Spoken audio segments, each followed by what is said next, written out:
So disebabkan orang Sabah ni banyak bergaduh pasal terpaling original, so hari ni Prof Albana akan ajar korang sejarah Sabah.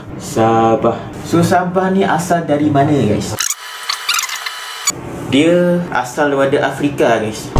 So korang orang Sabah janganlah terpaling Sabahan. Korang janganlah terpaling original. Sebab korang bukan original Sabah. Korang adalah orang Afrika bah. Ni aku terangkan bah. Sebab korang kena faham, sebelum Sabah tu ada orang, asalnya tak ada orang. Sebelum ada orang kat Sabah, asalnya tak ada. Sehinggalah ada orang luar masuk. So asalnya daripada Afrika. Daripada Middle East kita pergi ke Asia Tenggara. Kat mana? Kita berjalan ke Thailand, Malaysia. Sampailah kita pergi ke Borneo. Sebahagian daripada Borneo adalah Sabah dan juga Sarawak. Orang Sabah moden adalah campuran daripada orang lokal, orang Taiwan dan juga orang Filipina. So jangan rasa korang ni terpaling Sabah sampai nak menafikan hak suku-suku lain.